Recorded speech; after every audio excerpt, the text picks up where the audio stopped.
না, একটা দুর্ঘটনা ঘটতেই পারে ভাই। আমরা এই মোয়াখালী করাল বস্তি থেকে আইছি, এখানে যদি হাসপাতাল খারাপ হইতো, দুর্ঘটনা নিত্যনীয় ঘটতো, তাহলে আমরা এখানে আসতাম না। যেদিন বাচ্চা কাচ্চা মারা গেছে তাহলে সেদিনই বন্ধ করে দিতেন, তাহলে তার কেউ আসতো না।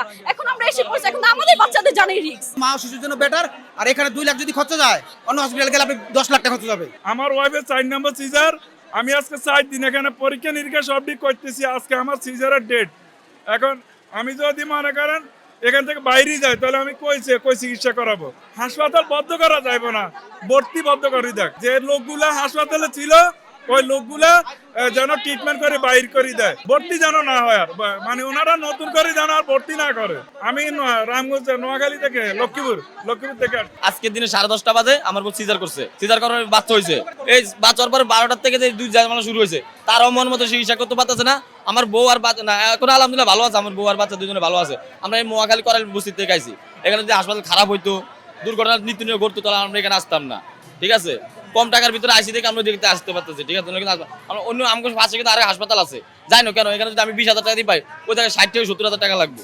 এটা তো আপনিও বুঝেন কিন্তু। ঠিক আছে, আর হাসপাতালে যদি কোনো গাফিলতি থাকতো, তাহলে হাসপাতাল আলাদা নিজেরাই কিন্তু তালা মাইরা তুই ফলাইতো। কিন্তু যে দুর্ঘটনা 6 দিন ঘটছে, অন্য অন্য হাসপাতালে দেখেন যদি কোনো দুর্ঘটনা ঘটে, তাদেরকে খুঁজা পাওয়া যায় না, মালিক পাঁচজন খুঁজা পাওয়া যায় না। এই হাসপাতাল এত বড় দুর্ঘটনা ঘটানোর পরও মানে ভুল বলছে যা হয়েছে, তারপর অনেক প্রাথমিক চিকিৎসা দিয়ে গেছে যে রোগীগুলো ছিল। তারপর আমি তো মনে করি ওদের কোনো গাফিলতি ছিল না। যদি দুর্ঘটনাটা ঘটে গেছে, সরকার দেখুক, তদন্ত করুক, তাদেরকেও মানে যাদের স্বজন মারা গেছে তাদেরকেও মানে ভালো মতো পরামর্শ দিয়ে তাদেরকে কি করবে, তাদের ফ্যামিলিতে কি করবে, তাদেরকে একটু আর সমাধান দেখ। আর আমার যে ওয়াইফ, আমার আরো হাজার হাজার ওয়াইফ আছে, আরো লোক আসতেছে। কিন্তু আপনি এমন না যে দুর্ঘটনা ঘটার পরে এমন না যে লোক আসতেছে না, লোক কিন্তু আসতেছে।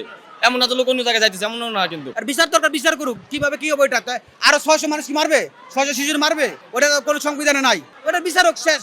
এটা বন্ধ হবে কি এর লাগা?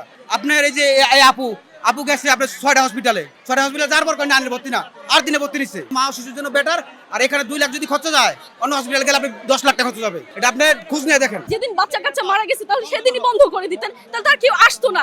এখন আমরা এসে পড়ছি, এখন আমাদের বাচ্চাদের জানাই রিস্ক। তাই তো আমাদের সময় দেন, আমরা রিকভার করি, বাচ্চাগুলো আর নেই দেখেন। তারপর একটা সময় দেন, 15 দিন 7 দিন এরকম আমরা চলে যাই, আমরা দেখি ব্যবস্থা করি। কিন্তু এখন আজকা যদি বলেন সব বাচ্চা বের করে দিবেন, আমরা কোথায় যাবো? এতগুলা মা আমাদের বাচ্চা নিয়ে আমরা অসহায়। এটা আপনাদের হেল্প করা প্রয়োজন আমাদের। কালকে থেকে অনেকগুলো হাসপাতাল ঘুরছি, কোথাও সিট পাই নাই, এটা ব্যবস্থা করে দেন। বাচ্চা এখন আগের থেকে অনেক ভালো আছে, এই হাসপাতাল ট্রিটমেন্ট কোনো খারাপ না।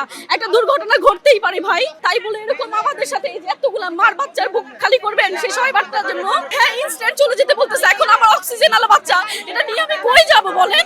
কালকে আমি 5 মিনিটের রাস্তা অ্যাম্বুলেন্স দিয়ে নিয়ে আসছি। কালকে আমি 5 মিনিটের রাস্তা আমার বাচ্চারে আমি অ্যাম্বুলেন্স দিয়ে নিয়ে আসছি। কোনো সরকারি হাসপাতাল জায়গা দিতে পারে নাই আমাকে, কোনো প্রাইভেট জায়গা দিতে পারে নাই, বাচ্চার ট্রিটমেন্ট করে নাই। এখানে আসার পর তো ট্রিটমেন্ট পাইছে, এখন বাচ্চা ভালো আছে। এখন যদি আজকা বলেন আমি অক্সিজেন ছুটালে আমার বাচ্চাটা মারা যাবে, ওর মুখে টোটালি খাবার বন্ধ, আমরা কোথায় যাব?